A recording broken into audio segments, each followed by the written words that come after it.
So I'm going to introduce Dr. Freyer for the next session. And I would encourage everybody to stay because our real featured speakers, our patients, are here around 3 o'clock, right? So anyway, please stick around. Thank you very much for your attention. Thanks, James.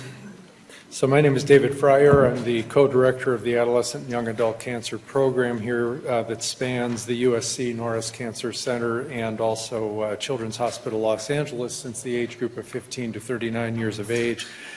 Requires close collaboration of both pediatric and medical oncologists. The last case that we discussed in the tumor board is actually a nice segue into the last two sessions of today.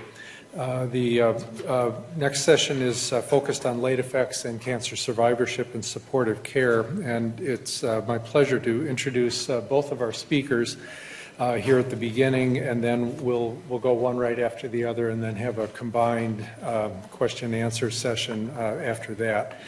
So the first speaker this afternoon will be Dr. Winston a colleague of mine who is an assistant professor of clinical pediatrics in the Division of Hematology Oncology at Children's Hospital Los Angeles and the Keck School of Medicine. Winston is a clinical faculty member with the Life Cancer Survivorship Clinic at Children's Hospital Los Angeles and is an active member of the Late Effects Task Force of the Children's Oncology Group. Prior to joining us at CHLA, just late last summer, right? That feels like it's been short, but you've been busy in the meantime. Dr. Hu was a faculty member at the University of Texas MD Anderson Cancer Center in Houston, where he specialized in sarcoma therapy and childhood cancer survivorship. And he's published extensively on both of those topics. So Winston is an ideal speaker for his session on late effects of treatment in AYA sarcoma survivors. I'm also going to introduce the second speaker, Dr. Stephanie Cho, who graduated from MIT before earning both her medical degree and master's degree in biochemistry from the Loma Linda University School of Medicine. Stephanie completed her residency training in general psychiatry at the George Washington University in Washington, D.C. before returning to her native L.A.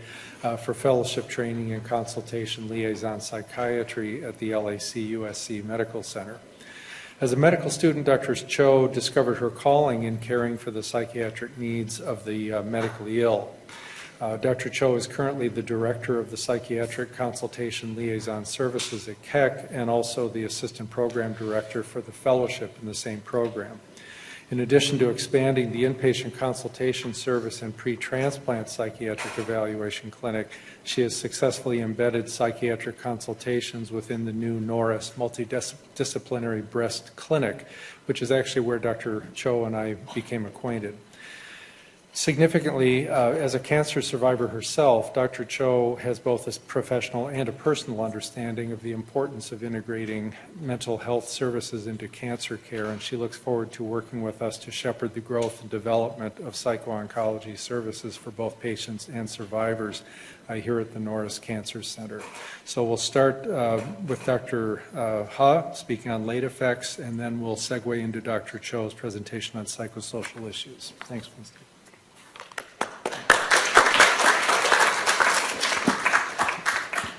Thank you, Dr. Freyer, and thanks to all of you for giving me the opportunity to present today. As you all know, the whole topic of late effects and cancer survivorship is such a broad landscape, right? And for the time that we have available, I'll hit some broad strokes, but what I hope as my main objective is to, as a point of emphasis, convince everyone here that the sarcoma population, and those sarcoma survivors, it's such an important population that they get continued follow-up and in a comprehensive setting. And so I'll present some data regarding that. So let's see here. Okay, just up front for my own personal disclosures, I am an advisor for Lilly, but there's no direct financial conflict of interest. And of course, I'm not going to be talking about any medications for this talk. As probably been stated multiple times in this venue, but as many of you know, sarcomas in the pediatric and adolescent young adult population, probably about 10% of all pediatric cancers, and so not constituting a huge number of of the overall population, but a very important population when it comes to survivorship and the after effects of their care. This is a nice plot here, just basically showing, let's see if I can get that the two lines indicating that over time we're doing better with our therapy as in certain regards, as many of you know, that this blue line indicating that the decrease in mortality rate in childhood cancer, and then the gold line indicating basically averted cancer deaths in the pediatric adolescent population. Yet, as many of you know, for the variety of sarcomas, we're doing a pretty decent job. I mean, you've heard multiple presentations about in areas that we can do better. But this is just as a general overview that for osteosarcoma, Ewing sarcoma, and rhabdomyosarcoma, in general, about 70, depending on the risk stratification, 70, 65%, 80%, what have you. And over time, we're making some progress. Yet, as many of you know, it comes at a cost, right? And that's what I'm going to try to present some data here today.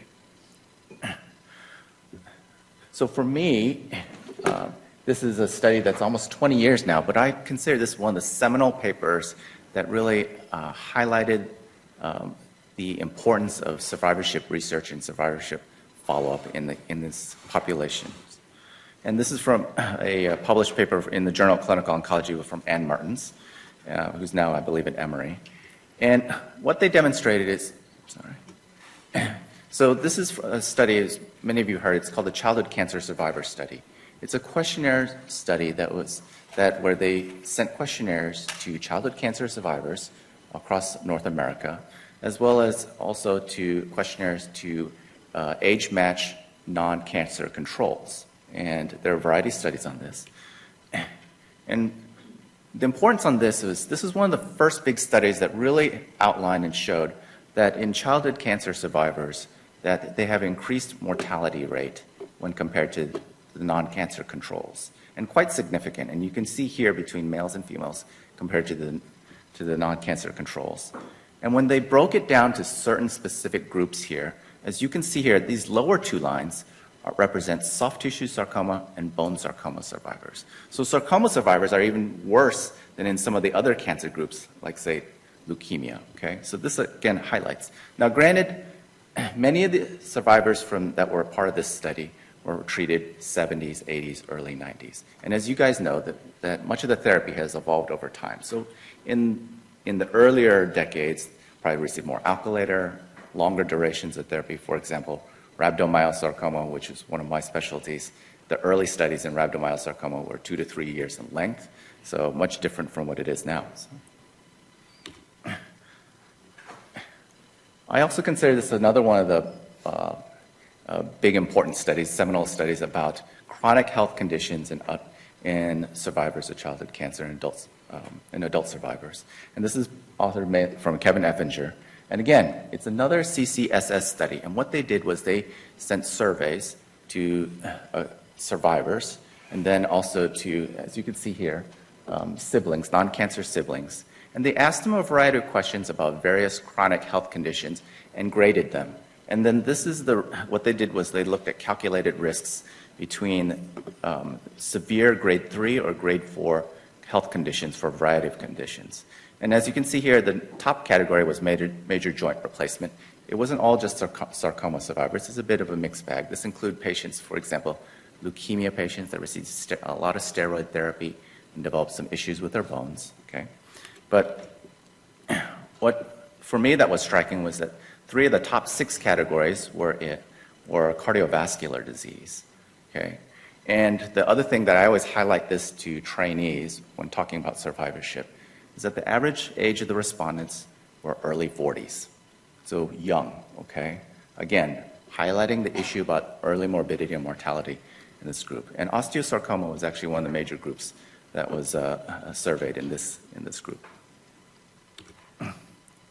So this is a nice illustration from a publication from Les Robeson and Melissa Hudson, 2 of the key players for childhood cancer survivorship from the CCSS studies. And it goes to show that I always liken survivorship as like a 360-degree dartboard. No matter where you throw that dart, it's an area that needs more research, more understanding. And it's a variety of issues, not only in terms of organ function, fertility and reproduction, which is a big issue, especially in the AYA population, as many of you know. Carcinogenesis, which we'll talk a little bit about later. Psychosocial aspects, which my colleague Dr. Cho will address, and then growth and development. So in terms of some broad strokes here, I guess you can categorize late effects from therapy as for this talk is just kind of three big areas that I like to put in: surgical, radiation, chemotherapy. As many of you know, not many sarcoma patients do transplant, so there's not a significant number in that population as identified as its own subset population.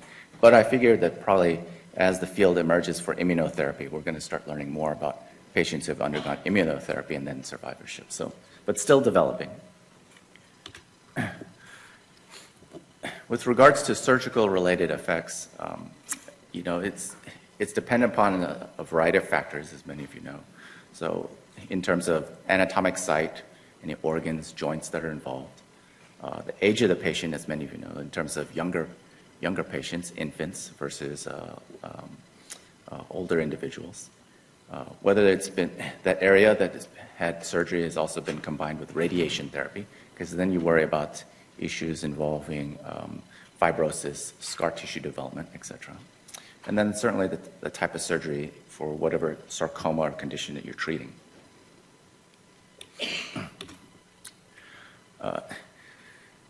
Given that there's a variety of surgeries, variety of sarcomas, I just wanted to discuss a little bit about surgeries for, as many of you know, probably the most common bone tumor, osteosarcoma. And as you know, probably in three general types of surgeries for it, the first is those patients that require amputation, although it's not as common now. And more likely, the more common surgery now is limb salvage surgery, where they take out the primary tumor and then put it in either endoprosthetic. And then for certain patients where they have the ability to do so, i.e. whether they're young or if for a variety of reasons, they can do a rotation plasty, typically where it's involving a tumor of the distal femur, where they remove that and then they take the ankle and they flip it around and then they reattach it. And then you have the ankle, which is a hinge joint, much like the knee joint, and becomes a very functioning joint. And you don't have to worry about any foreign material within the body as an endoprosthesis. But in terms of, even though the surgical procedures have gotten better over time, they all have their long-term issues, okay? And with regards to issues for prosthetics, some of the things that we have to consider in terms of the long-term issues are whether they have issues with poor fit, although now with certain gel materials, they tend to fit better. But if they have poor fit, they can have issues with skin ulcers, which can lead to infections, chronic pain, or even just poor compliance with the prosthetic. Breakage of the hardware involved in the prosthetic. And then also sometimes some of these may have poor functionality. And in the early years, prosthetics were typically done for cosmesis, but with poor functionality. Although, as you may know, there's been lots of advances with certain aspects, such as the C-leg, carbon fiber blades. So many of you have seen pictures of like Oscar Pistorius, the Olympic runner with carbon fiber blades. And as you can know, that it's improvement in functionality, and that's one of the key drivers for that. Also, with limb salvage procedures, there are a variety of long-term issues. They can have hardware failure of the endoprosthesis. These are not lifetime implants, and they typically have a certain lifespan of roughly about 10 to 15 years. In fact, and they can happen spontaneously. One of my osteosarcoma patients survived about 12 years out from therapy, just happened to be walking down the street in Kuwait when all of a sudden she just had a complete fracture of her endoprosthetic, leading to a femoral fracture. So it can happen at any time. Since the endoprosthetic is a foreign material, they are at risk of infection at any time. Even though that cosmetically it's different from a amputation, and you have retained the full length of the leg, but they can have limitations in physical activity. So many limb salvage patients may have limitations in terms of high impact activities and are unable to continue with that. The implants themselves can loosen over time, and so that can cause problems within themselves. Patients can also have significant chronic pain issues dealing with the implants. As you may know, that even though you retain your leg with a limb salvage and have the implant in there, you can still have differences in terms of the rate of growth between the two legs. And so this can lead to so-called leg length discrepancy, which may require future revision surgeries to even out the leg length discrepancy. And you would expect to see that obviously in patients, very young patients, that had the surgeries early on, and then as they continue to grow through their growth spurt, that becomes an issue, right? And this is just an example, again, of how you can have this catastrophic failure in terms of the endoprosthesis and just have a clean break and a fracture. So moving to, in terms of the field of radiation-related effects, again, much like surgery, dependent on a variety of factors, the age of patient, we tend not try to avoid radiation in very young patients whenever possible. The anatomic site, or i.e. organ that has been treated or within the field of radiation, as many of you know. Sometimes the dose can play a role in terms of some of the late effects. For example, much high doses involving bone can lead to issues for fracture down the road. And then again, much like surgery in terms of combination of therapy, whether there's, in that field, there's been multiple surgeries, etc. These are a couple of examples of some of the late effects that can be associated with radiation that in terms of monitoring for. But for example, patients who've had radiation that may involve a bit of the oral cavity of the mouth, they can get a condition called xerostomia, and so it may affect the ability, it causes some fibrosis, may affect the ability to open their mouth. Another one akin or analogous to this, that is a big one for me, since I used to see a lot of head and neck tumors, is trismus or lockjaw. So individuals where they have radiation, some of the radiation field involving the hinge joint of the jaw, the TMJ, they can get this fibrosis buildup and get lockjaw. And that's a big problem for these individuals because they can't fully open their mouth and then have issues in terms of dental health as well as ability to eat. And so a significant issue. As mentioned before, sometimes patients that get radiation involving a bone where they high doses, it can lead to osteopenia, and therefore they're subject to higher risk of fracture. Also, in terms of head and neck radiation, that the affected bone or treated bone does not grow at the same rate as the surrounding unradiated bone. So you can get this so-called hypoplasia of the growing bone. And so, for example, in patients individuals who get treatment involving the head and neck area, sometimes you can develop a little bit of asymmetry because of different growth rates of the bone over time. And so this is just an example of someone who had an orbital sarcoma, got some treatment, and then as you can see here, there's a little bit of unevenness between the sizes, and you can see this kind of dimpling here on the side where there was a difference in bone growth. The chemotherapy-related effects is just a broad landscape and is dependent on, as you guys well know, the type of chemotherapy, the dose that was received, age is a factor, and it runs the gamut in terms of a multiple area of effects in terms of a variety of organ systems. And so among those, especially for many of the sarcoma patients who can get large doses of so-called alkylator therapies, ifosfamide and cyclophosphamide, as well as other classes like anthracyclines, which can affect the heart, such as doxorubicin. They can get issues involving the kidneys, so-called renal Fanconi, which is the ability in terms of their kidneys to absorb certain electrolytes or salts. They lose some of that ability. Problems with hearing or ototoxicity, myelodysplasia involving the bone marrow, growth delay, infertility is a big one in terms of AYA, population, because many of the the alkylator therapies are known to cause infertility and sterility. Cardiotoxicity from the anthracyclines, neuropathy from vinca alkaloid chemotherapy drugs, and a variety of endocrine problems. So there's a whole host of problems here that need surveillance. So with regards to the sarcoma population itself, as we talked about earlier about childhood cancer survivors in general and issues with early mortality, some of the, in terms of looking at the specific types of mortality, has already been looked and published.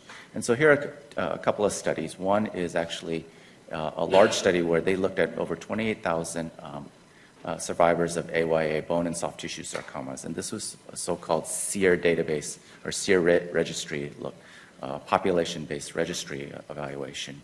And then in many European countries, smaller European countries, they have actually national registries or databases.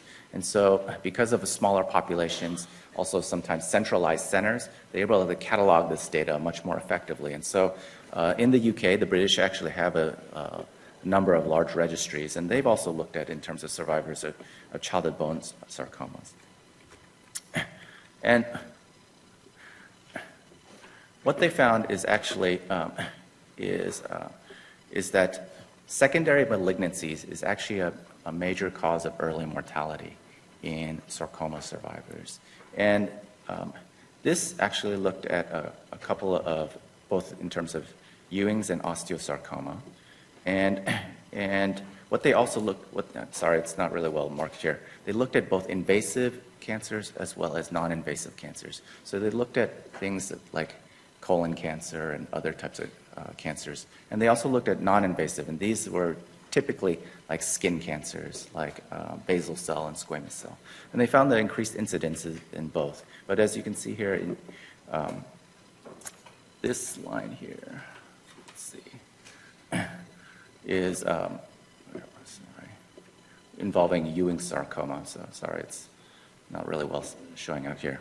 And then this is actually also a study from the Children's Oncology group looking at Ewing's sarcoma and secondary malignancies, and also found that there was increased risk of secondary malignancies in Ewing's sarcoma survivors, both in terms of invasive malignancies and then also non-invasive malignancies. The British study took it actually one step further. So it's not just about the health effects, but also sarcoma survivors have also a variety of other effects, which I think will be touched upon later in terms of social functioning and other aspects of just living, right? And so what they had was they had the survivors take a quality of life questionnaire, the short form 36, and looked at a variety of factors, including physical function, the role of physical function, emotional, social functioning, mental health, chronic pain, and just overall general health perception.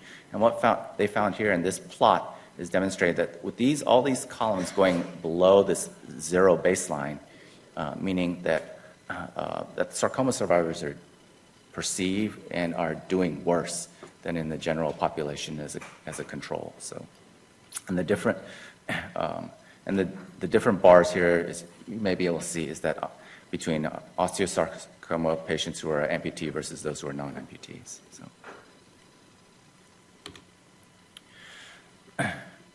now, if you remember from the Martin study that looked at overall early mortality,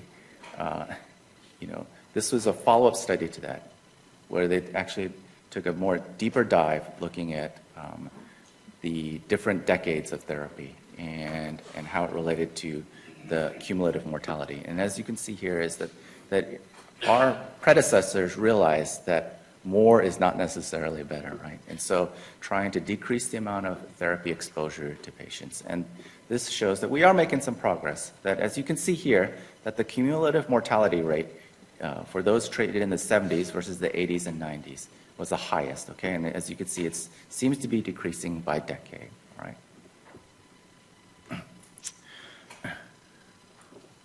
And so, if anything, it goes to show, to emphasize that from all these aspects, that we're still learning more, and hopefully, again, emphasizing that sarcoma survivors need really a comprehensive level of follow-up and care. And this, again, is another nice illustration from Les Robeson and Melissa Hudson, again, demonstrating how that we know as we collect more data that the risk of morbidity associated with cancer survivorship over years is still going to increase, yet likely also there's going to be much more higher increase in terms of excess lifetime morbidity. But I also liken this red plot as the knowledge gap too, that as we learn more, we're going to learn more and more about aspects that we still need to get knowledge about these cancer survivors and about their different organ systems, and how we can learn more about helping these survivors. So I bring it back to that earlier slide about showing how there's all these different areas in terms of cancer survivorship and to be mindful of. And if anything, again, emphasizing the importance of how these sarcoma survivors need, again, a comprehensive level, multidisciplinary if possible, level of follow-up and continued follow-up. And I have to give kudos to my colleague, Dr. Freyer, who's done a really wonderful job of establishing an excellent survivorship program, both at CHLA and with colleagues in the Norris Cancer Center, where they are cognizant of these facts. And it's evolving, it's always changing. And a great example of that is in the realm of cardiotoxicity. So previously, for individuals that received a certain level of anthracycline medications, we used to do echocardiograms every 2 years. Okay? But now, with increased level of evidence, that has been spaced out to every 5 years because the risk of cardiotoxicity for certain levels has seemed to decrease. So again, this goes to show that that level of follow-up, it's evolving, it's changing, and having people who are cognizant of some of these changes is important. So I close it with that for those that are interested in learning more about some of the specific guidelines and recommendations on the medical effects on survivorship, the Children's Oncology Group has published a nice set of long-term follow-up guidelines. It's actually version 5.0 right now. This is the link where that can be downloaded. But I will tell you that it is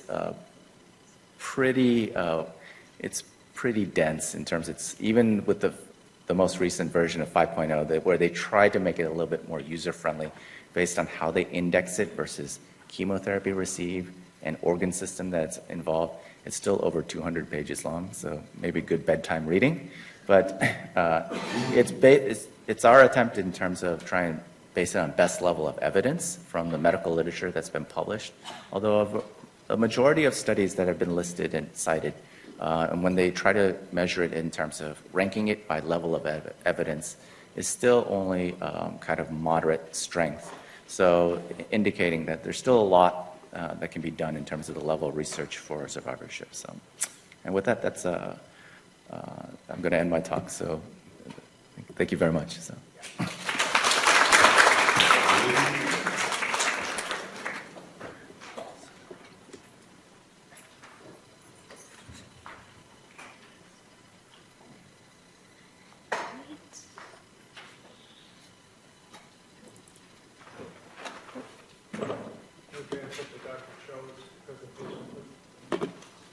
Oh.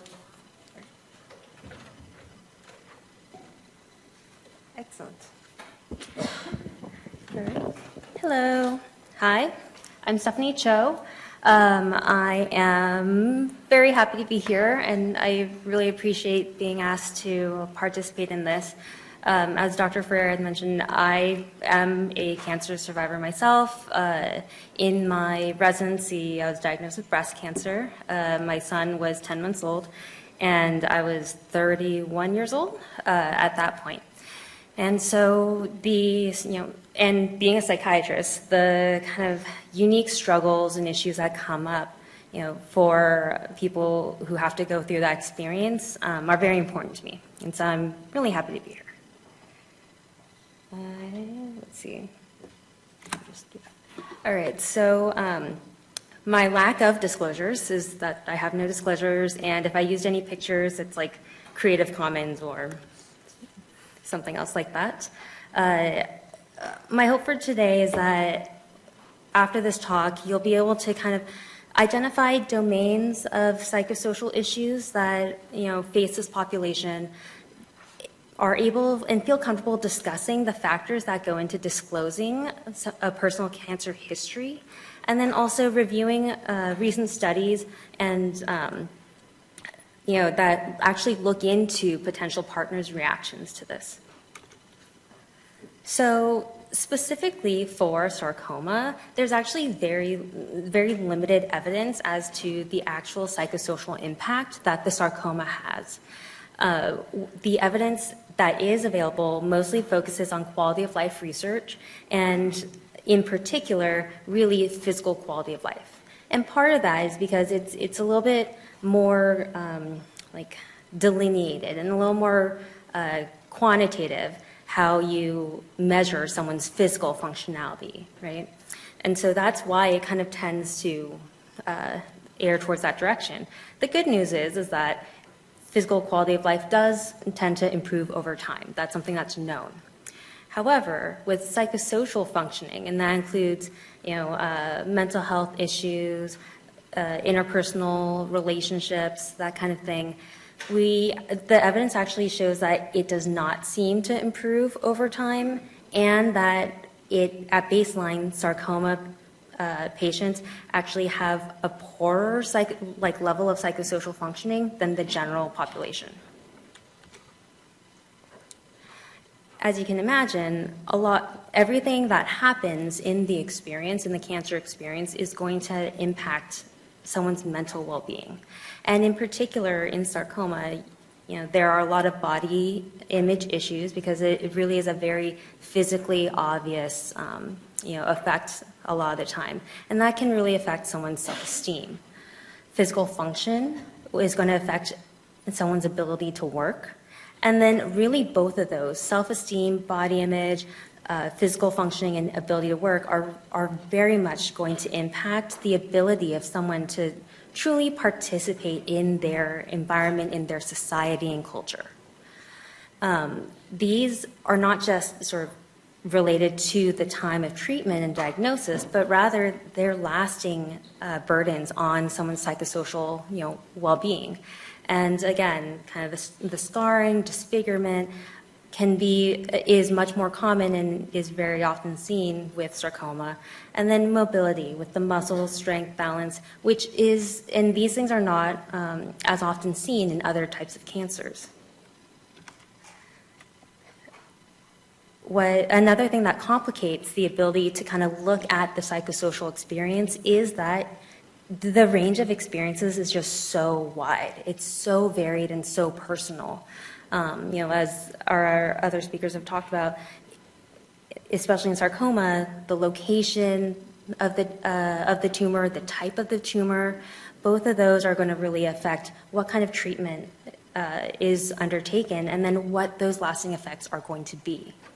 In addition, and this is in particular with AYA, developmental stage has a big effect, both physically, where physically a body is in the stages of development and maturity, mentally where someone is, as well as socially. Where socially are they kind of like in the course of their life? So, specifically in adolescents and young adults, it's accepted that it's about the ages of 15 to 39, and it's very much in this age range that we recognize there are very unique needs that can rapidly change. Because if you think about it, it's covering adolescence to kind of like the point in life when many people are financially, professionally, culturally kind of stabilized. So it's in this very, very volatile period in life that's normally supposed to be volatile. That's normally supposed to be a time of change, experimentation, and really finding one's core identity. And that it gets severely impacted by the experience of having cancer, and in this case, sarcoma.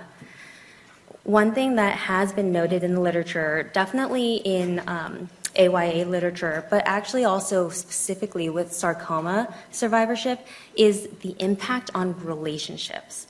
And it's kind of a, like was said before, it's kind of a 360 type of deal where it affects the relationship someone has with themselves. Obviously, there's the relationship with their cancer. There's the relationship they have with the future, and then there's the relationship they have with others around them. This kind of ends up more concretely manifesting as isolation from peers, as a delay in like life milestones, so graduations, getting jobs, moving out, buying one's own home, getting married, having children. All of those things really get affected. And then, of course, something that I think is much more of a sort of popular hot topic is reproductive health and sexual health. So I want to kind of focus, though, on this idea of the effect that the cancer experience has on one's relationship with others, because that really, to me, underlies a lot of the psychosocial impact that cancer has on a person. Because one's life is a lot of our relationships with others, how we interact with our world, how we interact with ourselves. Right? And so I think that one thing that kind of we talk about in survivorship but don't really necessarily address is how you actually interact with others. Like once this changes your life, once the cancer experience changes your life, how do you actually approach that with others? And that is kind of the barrier into reintegrating into a functional life, into a life that's that's meaningful. Okay, and so there's a lot of concerns that a cancer survivor might have. One is of rejection, if they're to kind of expose themselves and talk about their history, right? There's also stigmatization of cancer. There's privacy, because really ultimately this is something about you, about oneself, that people don't necessarily need to know unless they're your doctor or some other kind of care provider, right? Re-traumatization, right? Like kind of having negative experiences again and again related to the same stressor. Deception, a feeling or a fear that if we don't share our experience, that it's kind of taken as we're being deceptive, we're showing a lack of trust, right? And ultimately, a lot of these I think boil down to creating even more vulnerability than is already there from having cancer. So this is kind of all leads to the inevitable question of, do I tell them, right? Like, kind of, do I tell them? When do I tell them? What do I tell them?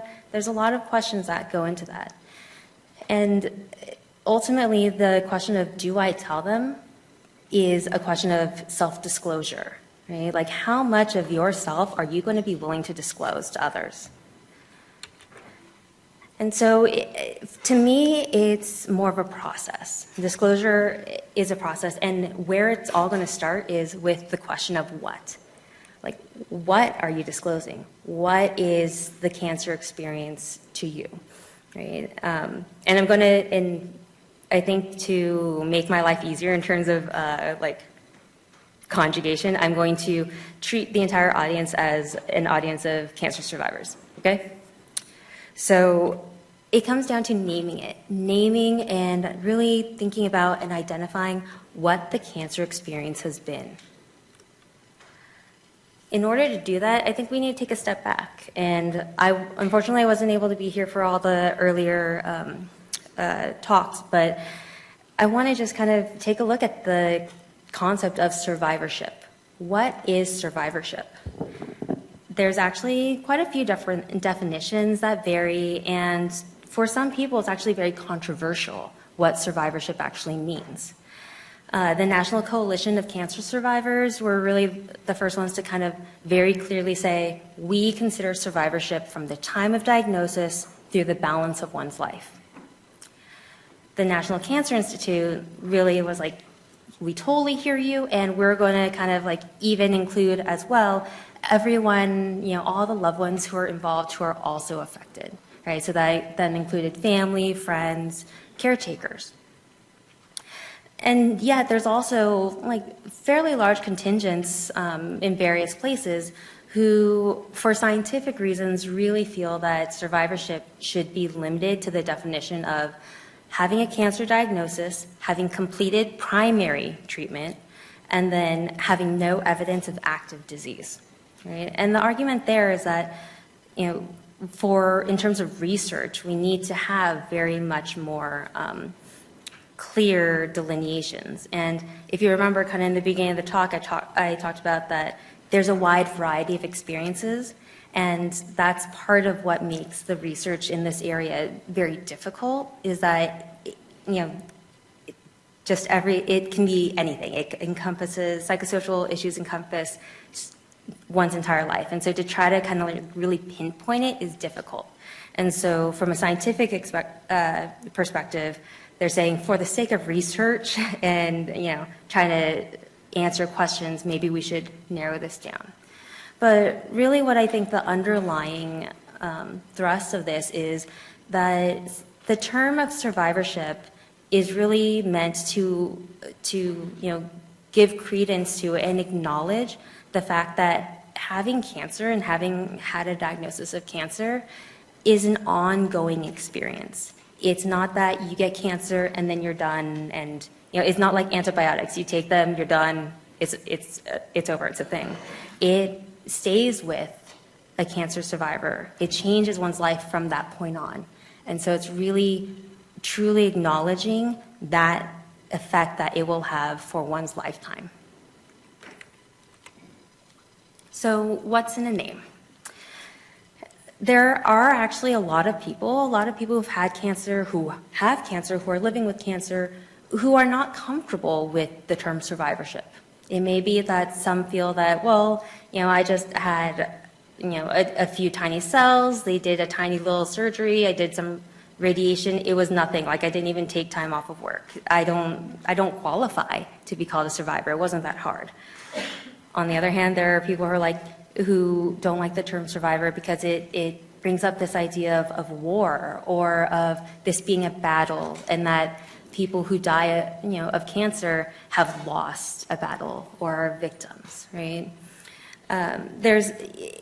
There's a lot of feeling in general around kind of the term of survivor, and how do we term this? How do we acknowledge this life-changing event and the ongoing issues that go along with it? And really, I think that when it comes down to it, there's everything in a name and nothing, right? Like, it has to be meaningful to you. It has to be meaningful to the person, and it has to mean that to that person, while it could totally mean nothing to others, right? And so understanding that it is still a fluid concept. So going from there, kind of with this idea, then what do we do if kind of having a name for it, or if we don't want to say survivorship, like what are we going to do? And really, I am very much of a proponent of people deciding on what they want to term their experience, how they, describe it. And that's because it's a very personal experience, and so this is a very personal decision that's individualized to each person. And it should, in my opinion, the things it should be are that it should be whatever terminology each individual feels actually appropriately describes their ongoing process of the cancer experience. It should be something that they feel comfortable with. It should reflect, and with AYAs especially, I feel like it should reflect that each individual is much more than just their cancer experience, right? Like, their cancer experience is part of who they are. It's not who they are.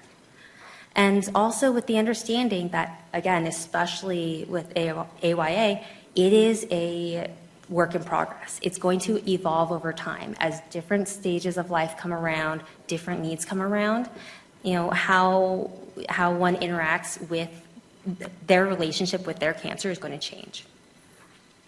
So really, kind of when I talk to people, I encourage them to find a term that feels right, that when they say it, it comes out naturally. They don't kind of stutter. They don't feel like an imposter. They say it and they're like, yeah, that works. Right? And then also being open and being accepting that it's not always going to be positive. It may be negative, it may be neutral, and it may be an all or nothing process. There are some people who will say, nope, I'm done. Like, I had cancer and I no longer have cancer and I'm done, and it's an all or nothing. But, again, I think it's up to each person to decide that. So in self-disclosure then, we start with naming it. And for each individual, each survivor to name their own experience so that at least there's a way for them to easily refer to it. And then from there, going on in this kind of like stepwise process of, well, who do I want to disclose this to, right? Like, do I want to disclose it to the person I met in class? Do I want to disclose it to my new supervisor, my new boss, right? Like, who is in your life? And then that leads to the next question of why. Like, why is it? Do I feel like I have to? Do I feel like I should? Do I feel like they expect it? Or is it because I want them to understand something about me, right? And then once deciding that, okay, I think the why is I'm okay with my reasoning for wanting to disclose, then actually deciding when and where, right? Because I think I'm a very big proponent of agency and self-advocacy. And so when something this personal is being communicated, to do it in a place where one feels safe, comfortable, and supported, and at a time when they feel those things. Then how? How are you going to talk about it? And these kind of previous questions, I think, all prepare one for that question of how are they going to do it? How do they want to talk about it? Where do they want to talk about it? What do they want to do about it?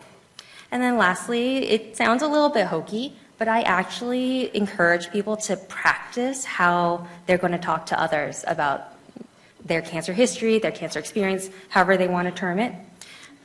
Because if you haven't done it, then it's going to be uncomfortable and it's going to be stilted and it's going to be a much more difficult experience than I think it has to be. And so pulling aside friends and family who already know what's going on and kind of doing a dry run through and seeing especially how you feel in saying that, in what you're saying. Does that feel natural to you? Do you feel like, yeah, everything I just said is completely true and that's, I'm okay and I'm happy with everything I said? I think that really is important because disclosure should not be a negative thing.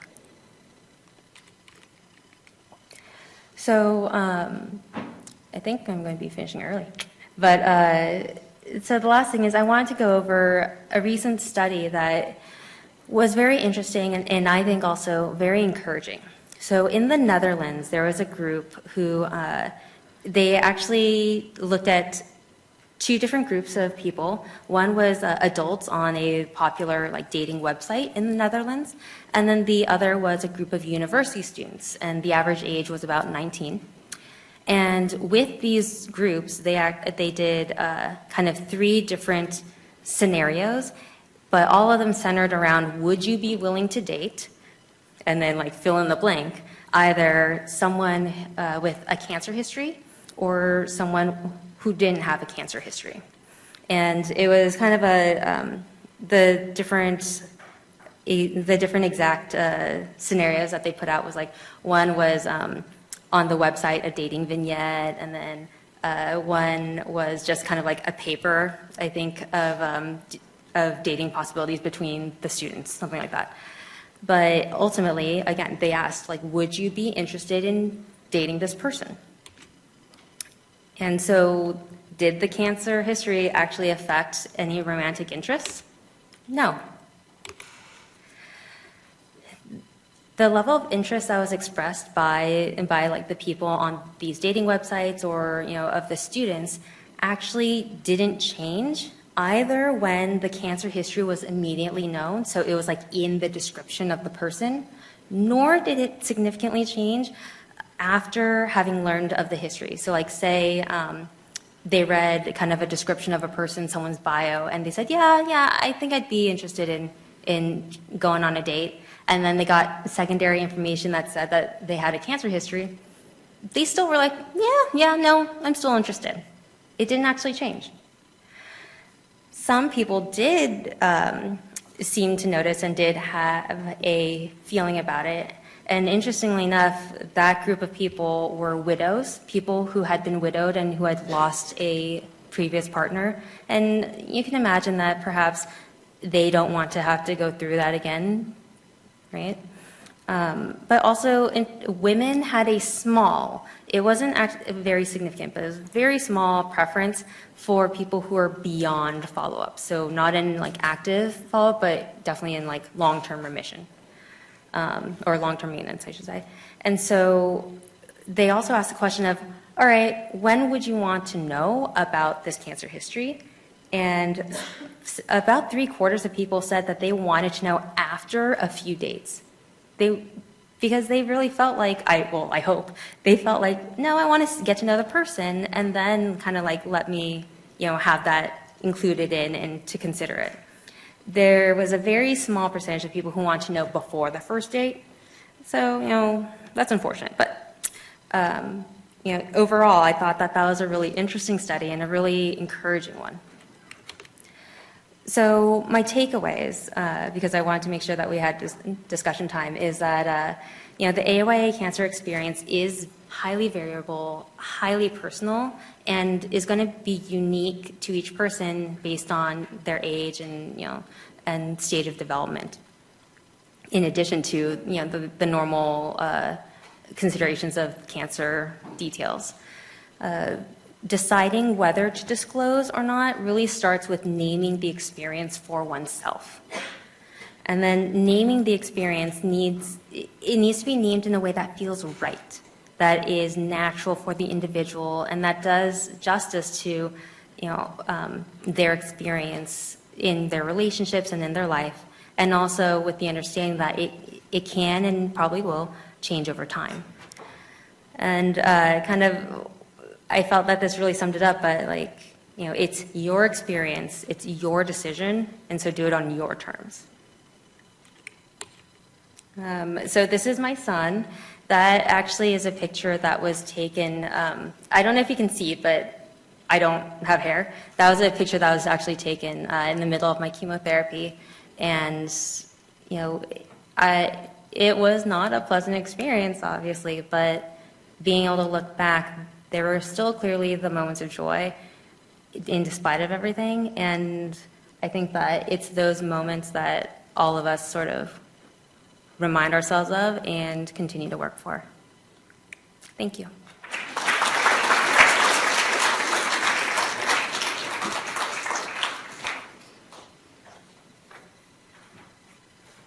Thank you, Dr. Cho. So, Dr. Ha, if you could join Stephanie at the table, and let's go ahead and open it up for questions. We've got almost 10 minutes for questions. Leo? Great job. My question is for Dr. Cho. Could you comment about survivorship guilt? Survivorship guilt? Oh, that is that's a big topic. Any particular part of survivorship guilt? Just in general, Okay.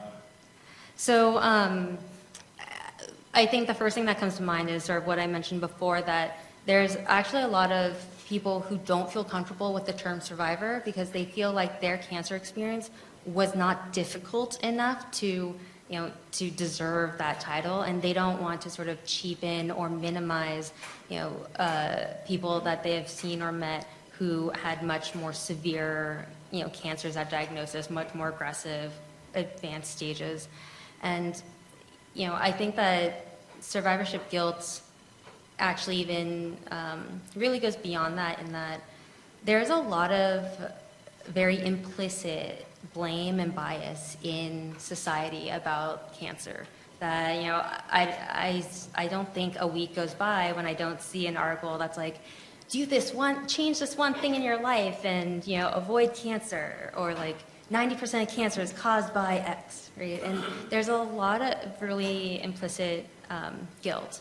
And I think that it really mostly, that's where it mostly comes from, the societal expectations.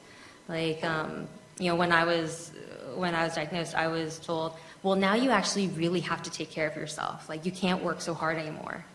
And, you know, I think it was meant with all the love in the world, but it was very much of a, you caused this.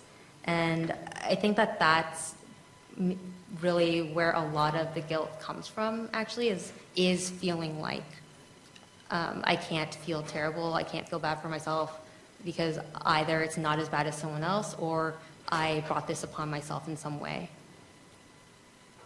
As a researcher, would you put a person in a single, isolated surgical event in the same category as somebody who went through recurrence, chemotherapy, and the like? So I would really say that it depends on what the thesis and hypothesis of the research is. Because I think that there is something to be said for the experience of simply being told you have cancer, right? And there's also a difference in terms of the physical burden that's added upon someone with recurrent surgeries and recurrent treatments. And so I think it really will depend on what the question is.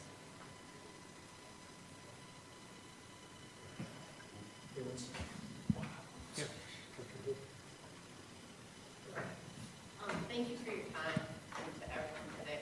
I too have had cancer, and I don't know if I use the word survivorship and what my relationship to that is, so thank you for acknowledging that dialogue. One of the things that I wonder about in terms of psychosocial issues around cancer, especially for young people, because I work with mental health, and young adults, is how do we more effectively integrate cancer treatment providers into promoting acknowledgement of psychosocial effects, that just the simple words, you have cancer, all the way through, you know, a whole course of treatment. How do you make them more of a partner? Because much of the conversation, especially listening to the tumor board presentation, is so many decisions are made for you. And with your presentation, you're talking about people taking power and defining terms for themselves. And I'm wondering how we all work together to put the person who is experiencing cancer more in the driver's seat from the beginning of that experience, as opposed to the survivorship phase of that experience, especially around sarcoma. So I'm gonna say my piece, and I also would like to know Dr. Hu's opinion on this as well, from kind of both sides of it. But my bias is very much towards integrated, psychosocial care. We just started a Norris multidisciplinary breast clinic, and I'm the embedded psychiatrist in that clinic, and it's essentially an intake clinic. When I see people, they've typically just been diagnosed with breast cancer and are kind of starting to learn, okay, what the diagnosis is, what the treatment plan is going to be, and so forth. And from that beginning point, they meet me, and I talk to them, and number one, evaluate them if there's anything that looks like it needs to be addressed now. And then second is providing a lot of education in terms of what they can expect, when, what times in the process tend to be hard and more difficult for people, and encouraging them to recognize that, recognize their feelings and validate them as normal to an extent, and then also giving them the tools to know, oh wait, Dr. Cho said that this is a red flag, okay, I should probably call the clinic. On the same, on a similar vein, because I'm embedded in that clinic with all the other providers, after I've seen that person, if I have any concerns that, I think they're at higher risk for anxiety, I can, grab the other providers and say, hey, after surgery and when she starts chemo, let's be watching her and checking in. And so I think that's a way to to help the rest of the team do that, because really it's in my experience, it's not that they don't care, it's they just usually don't have the time. Yeah, I would echo that. I think it's a fascinating question. I think it's a bit multifaceted too. The way I see it and break it down is one aspect is if it's a issue where, because we try to make our recommendations based on consensus, based on best level of evidence a lot of times, right? And so if there's something that's very clear cut, I mean, my approach is to mention that it's very clear cut. But in instances where the situation is not clear cut, I think you're absolutely right. Part of it is taking the time to getting to know the patient, and not just the patient, especially in adolescents and young adults. It's more than just the patient too. It's a lot of times the family, maybe a spouse involved, etc., and getting to know them and to kind of see where their areas of importance are, whether it be quality of life for certain factors, etc. But I think, again, that also takes time to get to know that. So, yeah. Leo? I'd just like to comment on that. I think many multidisciplinary teams may not have a psychiatrist, but do have a social worker embedded in right from the beginning, and they are great advocates also for the patient and in communicating and also talking about their needs. And I think one of the things I tell my patients is, because the goal of every patient who comes to you is that they want to be cured. And so you make decisions based with that in mind, but in the best interest of the patient together. And a classic example in sarcoma patients, maybe the choice of surgery, like whether to have an amputation or a rotation plasty or a limb salvage, depending on what the goals of the family are. And so I think having that engagement and looking at the patient as a true partner in care really goes a long way. And since I deal with children often and the parents, and I also tell them, we are on the same team. You want your child to be cured at this condition. I want your child to be cured too. So we've got to partner together to make it happen. Because one person cannot provide everything that what a patient needs to actually make it real. I also just want to make one comment to loop back about the question about the survivorship guilt. Sometimes I've often wondered if that could, and I'd like to see what your comments are, is whether that is also maybe a component of post-traumatic stress or a tip-off for post-traumatic stress. And that's something that's always fascinated me about that's not been well understood in the survivorship population because I don't think there are great criteria defining it in cancer survivors. So. Let's see, one question in the back, where's the other one? Here. Okay, you had your hand up a bit ago, so go right ahead. Just out of curiosity, have there been any follow-up studies in terms of people's mental health and how that factors into their physical health and post-treatment? Yes, so it's actually not just in oncology, but like in transplant and really across the spectrum. Across the board, if mental health is poor, outcomes are poor, period. They are definitely associated. They're not always correlated like one to the other, but it's a very clear association. Dr. Freyer, I lead the teen and family support at Children's, so I want to make a point to that I think we're far behind in terms of proper assessment at entry point. Like you mentioned, you have intake, and that's partially why we cannot see progress and changes in improvements or decline in mental health, because it's not systematic assessment, not in the clinics and not in research. So I think unless we improve that area, for comprehensive care, then we're going to have a better understanding of how we can best approach the ones that do need it and when they need it. So we're right there at intake as well, increasing intake to say what they brought, what they need, and what do we need to deploy right away in collaboration with social work and immediate needs, mental health needs. Not always we succeed, but if we don't start there, I don't see how we can improve anything. There actually, like in a lot of the research where there were like kind of qualitative focus groups with AYA survivors, and specifically actually one study with sarcoma survivors. One of the points that came out was that everyone felt like they appreciated when their doctors brought something up, but they kind of wished that they weren't only asked one time in the process if like they were feeling depressed or how their mood was. They actually wished it would kind of be, maybe twice, like in the beginning and at the end, or that it wasn't kind of like they missed their chance to talk about it. So. I think we have time maybe for one more question. Go ahead. Hi. My question is, with sarcomas that occur in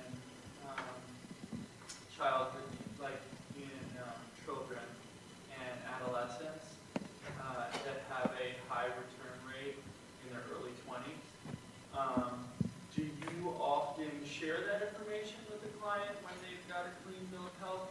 What is the mental practice? Is it, we're going to tell you that you're doing great and hope that you are an exception? Or are you already saying, when it does come back, we have a plan for you? So are you specifically asking for, like, from the psychosocial? Mental health and like ability to, so that maybe someone who, if they found out they had it again, would feel completely decimated, like why me? Knock out the blow on the one time and deal with it and say, we're just going to be a process we're in together. I want to know what the protocol is. Is it?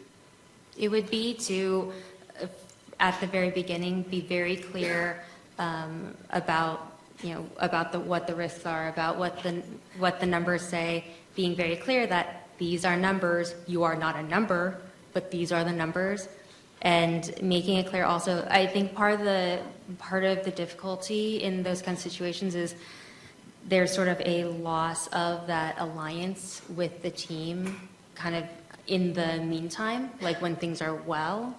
And so making it clear that I may not be seeing you as frequently, but we're still in this together, we're going to be following you. If this comes back, we're going to take it on, or we're going to take it on however you want to, right? Because I try not to make the assumption that, everyone wants to kind of go full bore. But I think that's always, I think being straightforward and honest while being kind and empathetic is always the most important part. Winston, do you want to add to that too? Yeah, I would agree with that. I think the big point is that it's making the patient and the family realize that you're not severing the connection or distancing yourself. I think two things I've often said to families that hopefully were effective. One is saying, even though maybe the visit's going to be 6 months away, if you feel like there's something wrong, you always can call to let me know, to come back earlier. The other is sometimes I've used the phraseology when dealing with situations like that where that based on best data that this person is at high risk of something coming back as a recurrence, that telling them that if heaven forbid something did come back, I have a plan. And I think that is very reassuring to a lot of families, and letting them know that you have a plan rather than, we'll just try to figure out what to do next. So. And sorry, one more thing. I also, acknowledging how excruciating that is, having that knowledge and living with that knowledge, is important to address and just be like, look, it's rough, and I can't imagine what that's like, but I've seen how it can, tear people apart. And I really encourage, going through therapy and acknowledging it and tackling it head on. And I think that that's something that can be very supportive during that time. Great, thank you very much. Thank you.